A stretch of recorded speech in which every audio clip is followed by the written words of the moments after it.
Alright mud lovers, how you doing? As you can see, I'm with Nicola today and we're looking very Christmassy because this is our little Christmas outing, and by request I've taken her to the bottle beach, to the glass beach where there's oodles and oodles of sea glass. So hopefully we'll find some good luck in the muck today. Excited, Nick? I really am. You'd never guess that it was Christmas, would you? You'd never guess. Well, you know, you've dusted down your sparkly sequin top.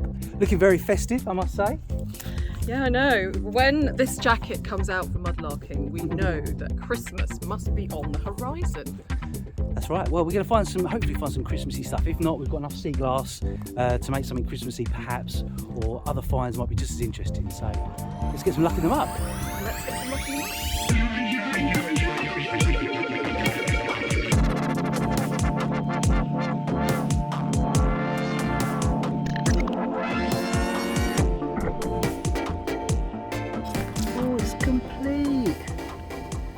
Lovely. Oh, you want me to turn you on, Simon? If you wouldn't mind, please, because I need some extra help tonight because it's awfully dark. Ooh. Aha! There we go. All Thanks. turned on. Oh, brilliant. Ah, wow, look at that. Live the the dream. dream. Oh, aren't we just? Live the dream.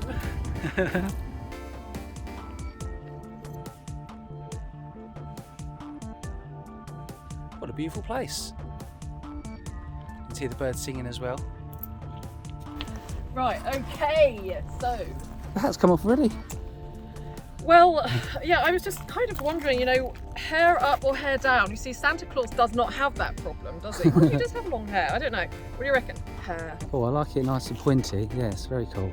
Pointy. There we are. You see, I'm not called the most vain mudlark for nothing, you know, Simon. The mudlarking queen, as I've heard it.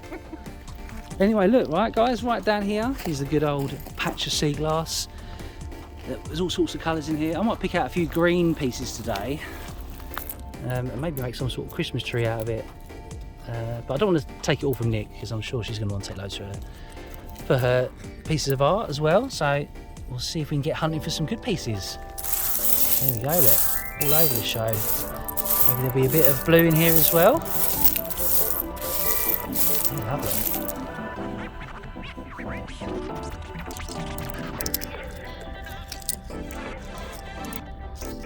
So nicely sea-worn as well, these pieces. Nice and soft. I've noticed that when I put it in resin, sometimes the clear glass gets a little bit lost. So yeah, green is definitely the seasonal colour.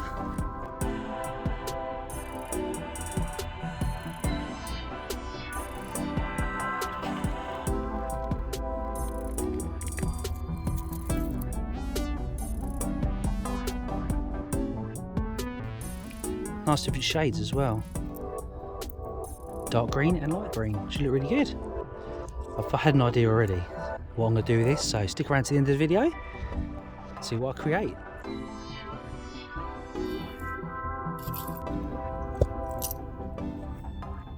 Have fun, Nick.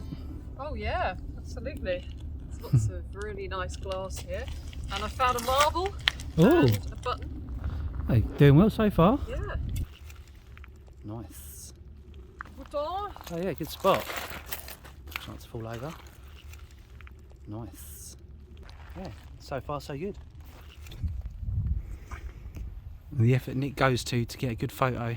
You what? Oh, The effort Nick goes to get a good photo. yes. It's where my previous gymnastic experience is going to come in very useful. Oh my God, she's going for the next level. Wow, hey.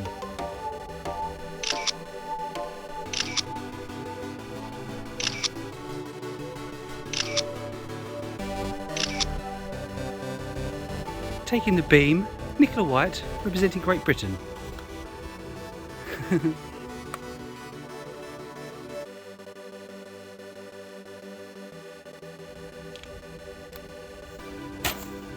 Ta-da! Woohoo!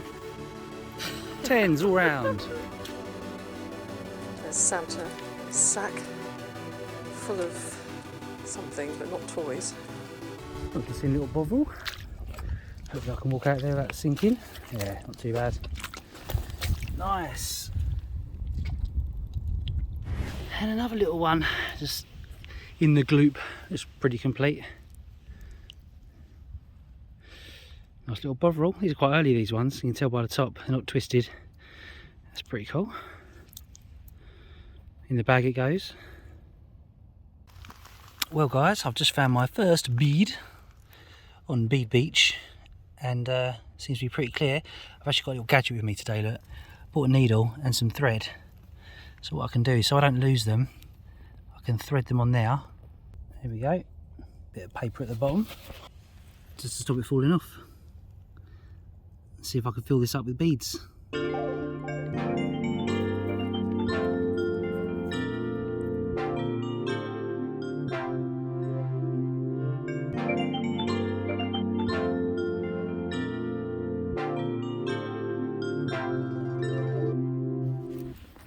Oh look, here's a nice little inkwell.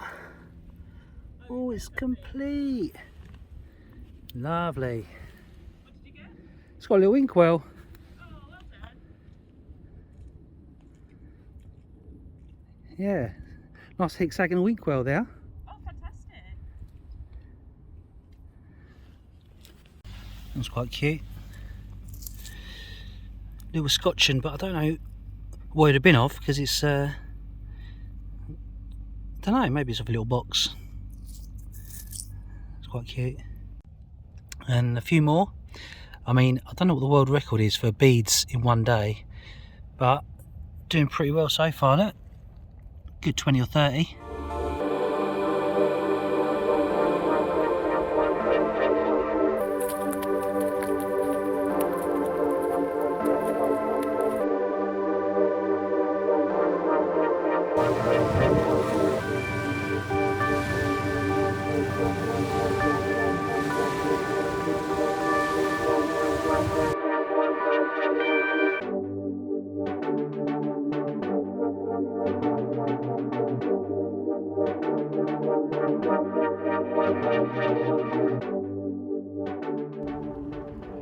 Well, mud lovers, you join me and Nick down on the foreshore at night. We're out here, we're going to do some night larking. We've got head torches on.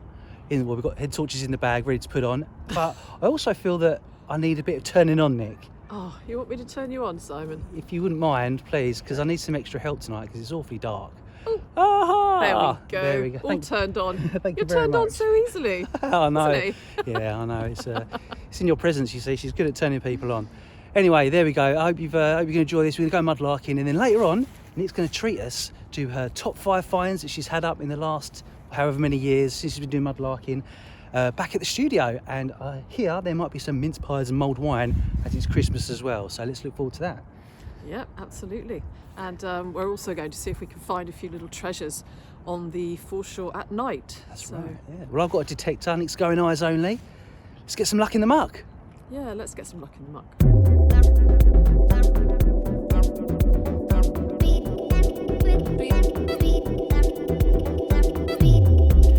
Well, I've done a bit of detecting. The first signal is a musket ball.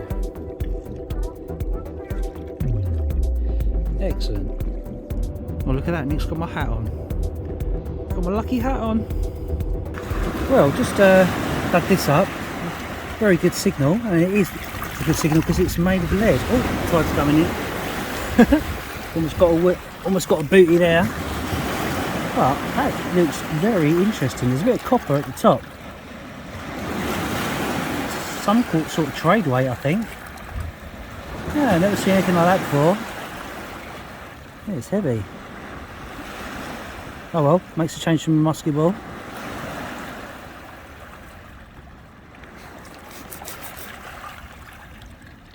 Oh yeah, look, some markings on the bottom. Ooh, what does that mean? Oh, some ancient language. It's like a sort of star shape, or a little man doing a star jump. Or just a cross. Definitely hand done. Yeah, that's pretty cool. Old and interesting, to say we like them. Now look at this, guys, really cool. Not much of a find, but I've got a feeling these are going to be like prehistoric trees. Look, the roots are still sticking out. It's mad, isn't it? I'd love to be able to carbon date these and see how old they are. Nice big one there. It's fascinating. So this area is down to the natural. So you won't find much underneath this, just good old London clay.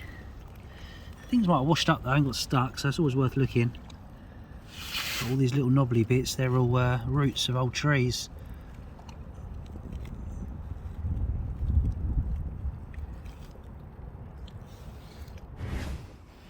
Well, I'm getting lots of lead signals at the moment. I've just got a signal there.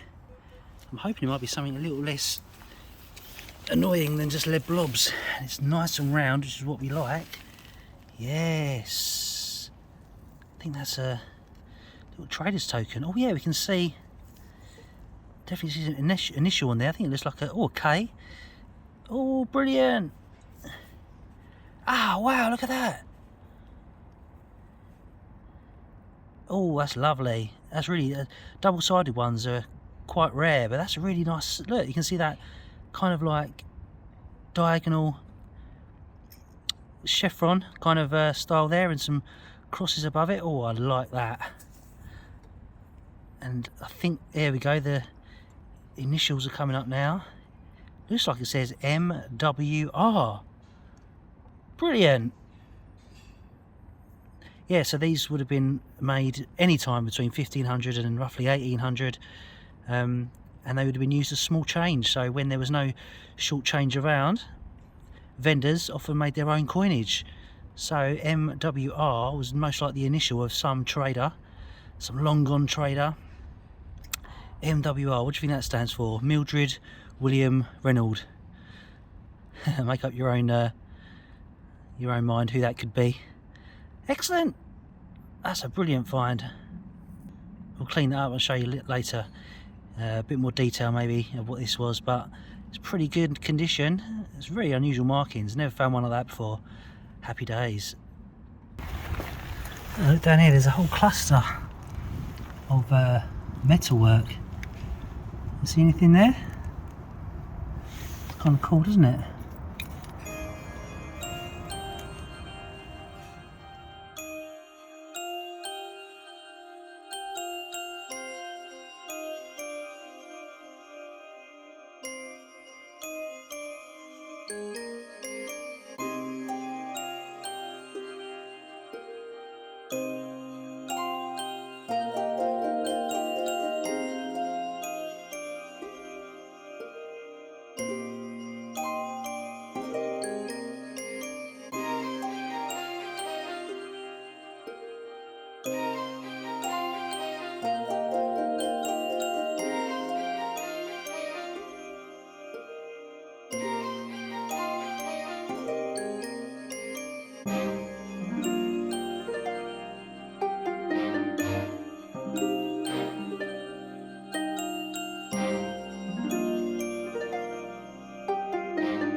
So if you've ever seen Nick's channel before, you know that she finds messages in bottles, modern messages. And this one is actually a message on a bottle. Do things that make you feel excited, by a non from Brighton. That's really cool. I think she'll love this, you know. I think I might give this to Nick. I think she'll go head over heels for this. That's really cool. Yeah, I like that. It's made of plastic, so I think we'll take it out of the river anyway. But well done, Anon. You just made me smile. Thank you. Oh look, I just found two more. That was just painted with a print of some sort. Ah, look, you know that, isn't ya? The Extinction Rebellion. It's a start. I don't know why they're throwing plastic in the river. That's not a really good start, is it? Yeah. Still, it's a pretty awesome print of a tiger or a leopard. Yeah, leopard. That's awesome. How random's that? Oh, the mad stuff you find on the Thames. Oh, maybe they're made of wood. Look, they are. I think they're made of like... balsa wood or something, but they definitely got sort of a plastic finish to them. Maybe they must be. They must deteriorate, mustn't they? They must be biodegradable. I can't imagine these guys throwing plastic into the rivers. They're funny. Maybe I'll keep one and give one to Nick. Yeah, if there's any more around here. Nick! So you know you like messages in bottles? Yes, I love them. Well, I found messages on bottles. Oh, really? Well, they're not normal bottles. Ooh, they're like... blinding me. Sorry, they're I'll turn it down. There you go. Right, is that all right with you? Messages on bottles? Yeah, look, check it out. Let's see. Oh! Oh my gosh, look at that. Isn't that cute? Which one have I given you? Yeah, look. Oh my gosh, that's amazing. Do things that make you feel excited. I know, right? So it's a mystery, isn't it? Like, who made that and why'd they throw it in there? But Anon, Brighton. yeah. Well, that's a great message, isn't it? It is. And For a Christmas video. I know, I thought it was amazing. So you could have that in your studio as a Christmas present from me and the foreshore. So that would look really cool, won't it? Do you think we should leave it so that somebody else finds it? Or should we just, the fact that we've given this message now to so many people. Thousands of people. Do things that make you feel excited. Exactly that. Anyway, that is so important. And how many have you found? 2 more. Oh, really? What But else do they I'm say? going to try and look down and find the one which right. So this is Do they another. say eat lots of cake? That's just a plain Drink one. lots of gin. Yeah, that'd be nice, wouldn't it? Oh, look at that. So that's just a print. But I think I found the culprit. So look, if you look on this one, right? Yeah. Flip that over. So there's 3 bottles here. Yeah. Flip that. This one here. Yeah. Da, da, da, da. It's a start. Oh, it's extinct. It's Extinction Rebellion. Yeah. Yeah, which makes me think, why are they throwing plastic bottles in the river? But there's 3 there, so there might be some more if we have a little look. They seem to be at the top, so they've been. That is great. That's cool, though, isn't it? Yeah. It's mad. Yeah. Yeah. So I know you like a message in a bottle.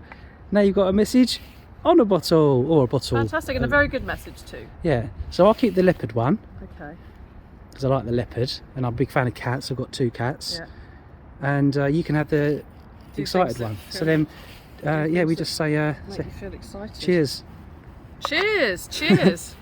Cheers. I do loads of things that make me feel excited. I bet you do. Well, I think Nick's found one. Go and check it out in a second. I'll see if there's any more for me. It's like a little treasure hunt all in its own. A modern treasure hunt. Well, I just found another one. Oh, no message on that. And there's another one over here, look. Just says a non on them. Non. And look, there's a few more over here. Oh, flipping heck, almost fell over. Another Extinction Rebellion. What are these all about? There's one there, look, with a message on. It says, "Can I make a difference?" said 76 billion people. Being vegan. Oh, there we go, there's a message. Per day save you thousands of gallons of water, 45 pounds of grain, 1 animal's life, 20 pounds of CO2, 30 something feet of forest, 30 square feet of forest. Well, there you go. It's not my views, guys, the views of Extinction Rebellion. So if you've got your own views, don't hate on me. Oh look, they're everywhere. I wonder why they throw them in here. It's the same one, I think. Yeah, same one as I just found. Being vegan. Even the rubbish these days are telling you that they're vegan. There's another one.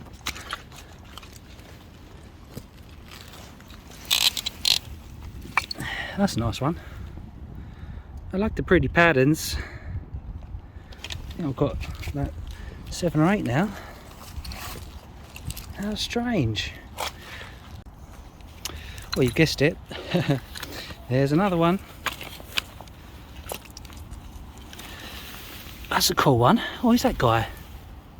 There is still art. There is still hope. Art is old news. Huh.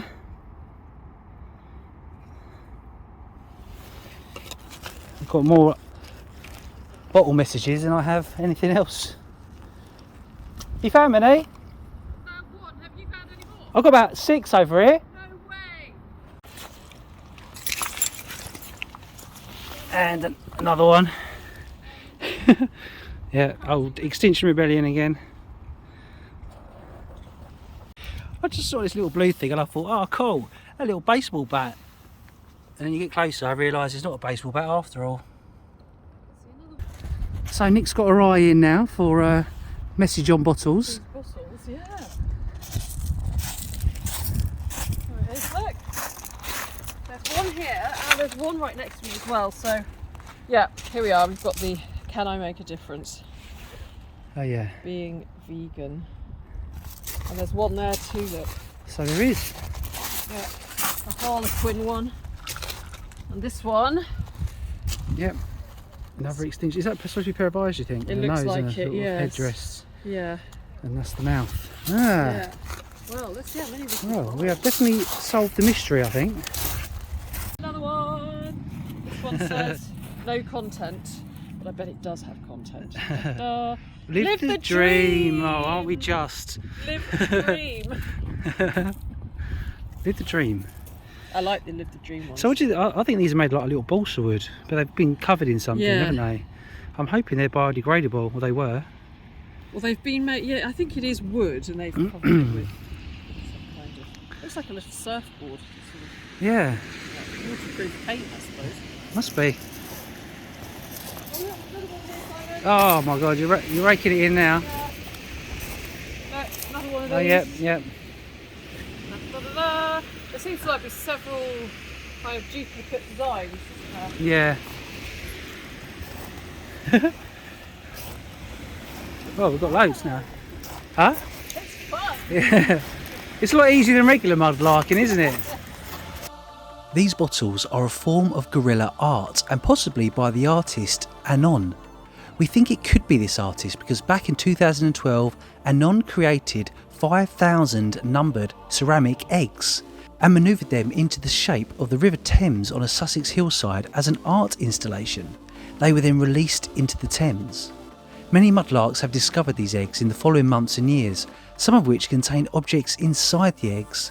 Some people have broken them up, but other people resisted the temptation. In 2013, Anon also painted bottles and displayed them on the beach, and also printed bottle posters in Brighton. We don't know yet for certain who is responsible for these messages on bottles, but they are well made and have gone through a long process being cut out, then primed, printed and then finished with a wax coating to preserve them for as long as possible. If you've got a theory of who may be responsible, please leave it in the comments below.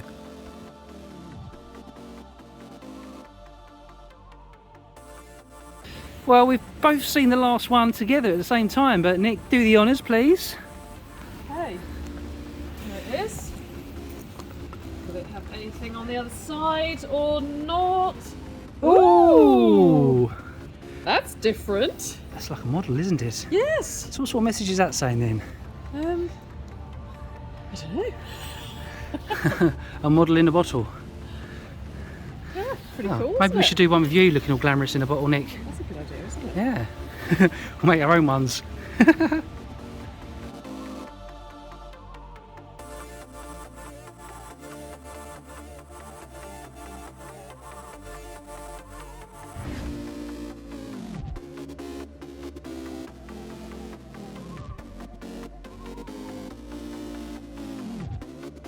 Well, we are in Nick's studio where there's an array of beautiful mudlarking finds. We're just digging into some mince pies because obviously it's Christmas, that's the right thing to do, and plus I love mince pies.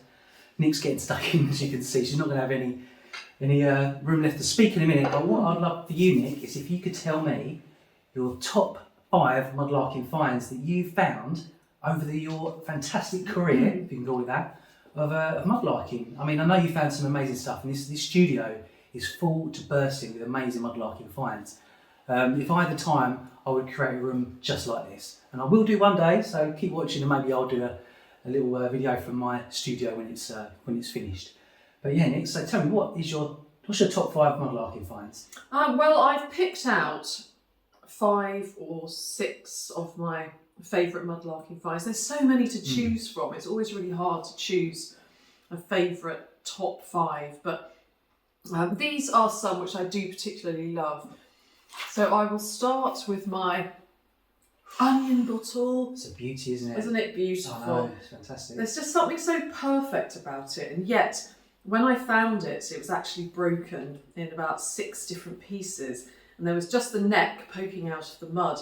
And luckily I sort of prodded around and found the rest of the bottle underneath and managed to find pretty much all the pieces. There's only a tiny bit missing, and I love it, and it just looks like a little onion, doesn't it? It does. And I think the smaller ones, which this is obviously because you get various sizes, the small ones are a lot rarer than the bigger ones. So as far as I know, it's a rare piece. Is it English or Dutch, do you know? I'm not quite sure, but Okay. apparently it dates to about 1690. Fantastic. So, I mean, when you think about that, that's incredible, isn't it? I know. Who held this bottle and drank their wine or brandy out of it?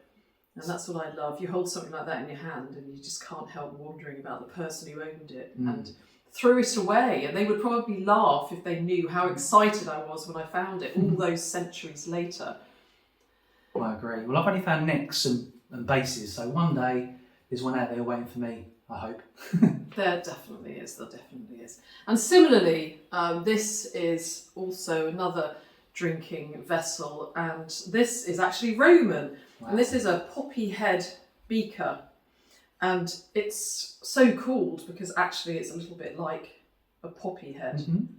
And it's even got these little dots of glaze on it, and it's so very delicate. And to think that that's been sitting in the mud for hundreds of years, I mean a couple of centuries actually. Yeah, easily. So do you know what it would have contained, or is it just a general purpose storage container, do you think? Well, this has been registered with the Portable Antiquities Scheme, and Stuart White, who is our Finds Liaison Officer, he explained to me that actually this is a drinking vessel, because for me it looks like a little vase. Yeah. But actually no, this was a beaker, so people would have drunk wine or water from it. And so it would have been on a Roman table at some point. Fantastic. What an amazing find. Absolutely brilliant. And you know, if it only could talk and tell us what conversations it heard whilst it was sitting on the table of a Roman family centuries ago. Amazing. Oh, yes. It's fantastic. It's beautiful, isn't it? Again, it is broken, but if I hold it like that, it won't go bad. No, just angle it in the right Yeah. way. Find number 3. Find number 3. I always talk about this find when anybody asks me what my favourite finds are, because it actually looks like a very boring, mundane piece of metal. It wasn't until I picked it up and had a closer look that I realised that there is a name on it and an address. And because of this, I was able to find out a whole lot more about it, and a whole story unfolded before my very eyes. Okay. On this tag here, which probably was on a trunk, I think, or a suitcase, a leather suitcase or a wooden trunk, is the name of a man called Fred Jury from 72 Woolwich Road. And obviously because there's the name and the address, I went on Ancestry and was able to find out a great deal about him. He went to fight in World War I. He was born in about 1873, and when he joined the Australian Imperial Force, he was in his 40s. He actually travelled from Australia, from London, went to join the Australian Imperial Force, then came back over to France, fought in the trenches, was hit by a grenade and ended up in hospital, had several fingers amputated, came back, married his landlady, and I thought that would have been the end of the story, but it wasn't actually. I found out where he was buried and then found his grave, and he was buried in a pauper's grave. Fantastic. In a cemetery not far from here. It was interesting that he went to Australia to sign up for the Australian Imperial Force, but it's maybe because he was too old to join the British Army, or because the Australian Imperial Force paid better wages. But one thing is for sure, and which is excellent, is that the AIF, the Australian Imperial Force, they keep amazing records. So this is why I was able to find out so much about him. That's beautiful. What all that information from one little tag. and a great story to go with it as well. So it doesn't matter, it doesn't have to be gold coins or, you know, exuberant finds. The most, you know, simple little tag can tell such a wonderful story. And that's what mudlarking is all about for me, and much likely for you as well. You know, finding valuable items is okay, but to find a story embellished and encompassed in that small little find is what it's all about, really. It takes down this wormhole of different stories, and you just get all tied up in it, and it's absolutely amazing. So if you want to see more of that video, I'm sure there'll be links below to see each of these finds and each of their respective videos. So make sure you check them all out. Yeah, no, it's a great find, and it was particularly nice because he didn't have any children, and so when I found this, he sort of came back to life again in a way, and it was really lovely to be able to tell his story. And now lots and lots of people all over the world know about Frederick Jury, who fought in World War I. So yeah, it's one of my favourite finds. I'm going to mention my dog here, this very strange creature with nails in his back. Looking at me funny. Yeah, he's a very odd looking creature, and when I first found him, I must admit, I thought, well, you are staying exactly right here where I found you, because he just looked a little odd, and when I saw the nails in his back, I immediately assumed that he must be something voodoo-like. And so I did actually leave him on the foreshore and came home and posted a picture of him on Twitter. And I'm glad I did, because I was informed by a few more knowledgeable people who are experts in African art and art from the Democratic Republic of Congo, that this is a Nikisi Kozo power figure. Wow. And yes, and thus began my great journey into finding all out about him. And luckily, I just had enough time to get back in my car and go down to the foreshore and rescue him before he floated off down the Thames. And I won't go into all the details about him now, but actually, after leaving him in the car for a couple of days, because I still wasn't sure I wanted to do him in the flat, I did some research, and it's actually very fascinating. He would have been made by a sculptor in collaboration with a spiritual doctor, and he really has a tale to tell, and he probably dates to late 19th, early 20th century. Quite old then. Yeah, he's quite old, yeah. He's seen a lot, he's been through a lot, and you know, despite his appearance, he's not a sinister dog at all. Do they know why it was made? Like, what the purpose of it was? Is it to celebrate or? Well, each nail that is driven into the back of a power figure, because often they represent humans. This one is a Kozo figure, which is a dog. Each nail which is driven into them has a purpose. It can be to seal a business deal, or yeah, it's quite a large topic. It's well worth sort of looking into it and looking them up, and I've got an awful lot more to learn. But one thing is for sure, that is that I'm actually rather fond of it now. Yeah, I'm not surprised. You don't see that every day, do you? No, One of those. you don't. So yeah, just another example of some of the weird and wonderful, amazing things that can wash up on the River Thames. Brilliant. And finally, one more find. Yeah, I'm going to mention my favourite button. As you probably know from watching both of our videos, we find a fair amount of buttons. And sometimes these buttons can tell brilliant stories. Tiny things can tell a great big story. So in this case, this is a button from Millbank Prison, and it was probably worn by a prison guard. And it is quite fascinating, really. Millbank Prison was a very, very notorious penitentiary back in the 19th century. I think it opened in about 1816 and closed in about 1885, and it's not somewhere where you would have wanted to spend very much time.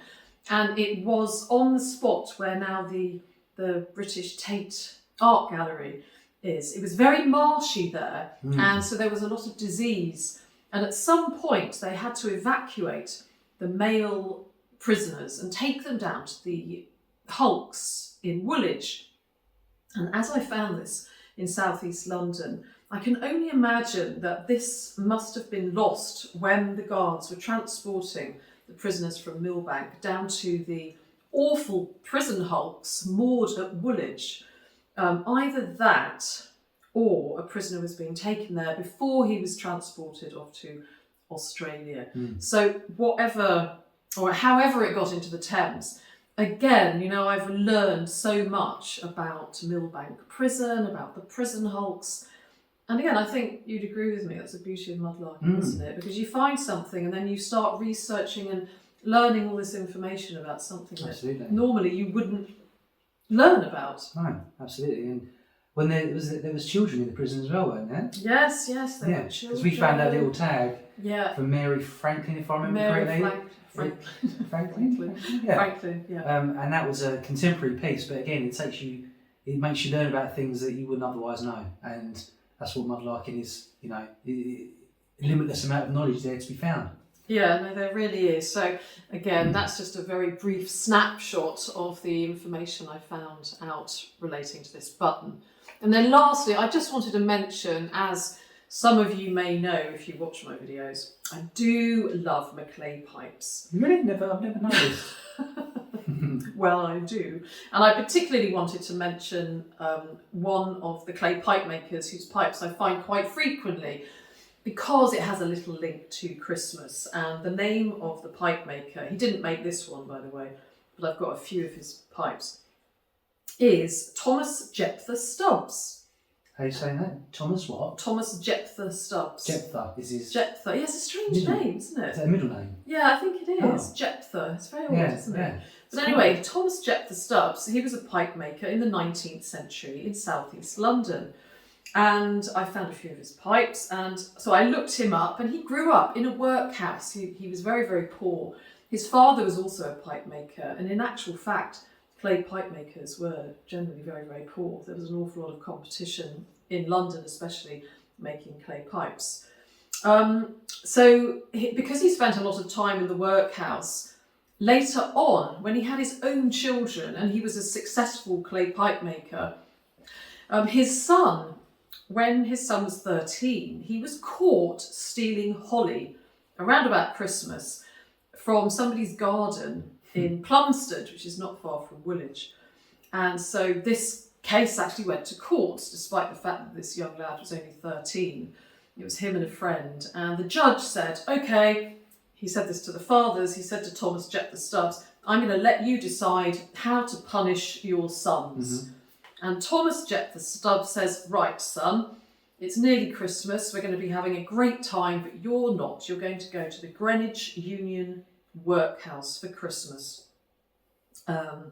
And yeah, that's what he did. He sent his son to the workhouse. I think he thought, well, you know, I went through that when I was a young lad, so I'm going to show him well, you have to make up what for it's your like. mistakes, don't you? Yes, and make sure he doesn't steal holly again. So that Christmas, poor JEPTHA STUBBS' son spent a week in the workhouse, didn't have any turkey or... But back then, you probably count yourself lucky, because if you'd have had the book thrown at him, you know, in Victorian times... Well, that's true. Well, that's true, actually. He could have been transported to Australia, couldn't he? Yeah.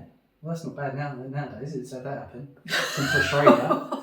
Well, that's true. Times change, don't they? How times change. So that's just a little snapshot of some of my favourite finds. Lovely. Sounds like a song. Okay, thanks very much, Nicola, for sharing that. And if you want to see any more of the stories that are involved in these mudlarking finds, some amazing footage and some awesome stories and research, make sure you go and check Nick's channel. I know a lot of you have already subscribed, but it's always worth going over there and checking out those old videos. All the links to all the videos regarding these finds will be in the description below. So I think we should raise a glass to 2021 and Merry Christmas, everyone, or should I say Muddy Christmas to you and to everyone watching. Thanks for watching through the last year. Your support is invaluable. Leave a comment, because I read them all. I try and reply to as many as I possibly can, and all your positivity keeps me going. So thanks very much. Hope you have a wonderful Christmas and New Year, and to Nick as well. Thank you very much. And yes, I would like to wish you all an extremely happy Christmas, whatever you're doing, wherever you are. And I hope that 2022 brings you many wonderful treasures.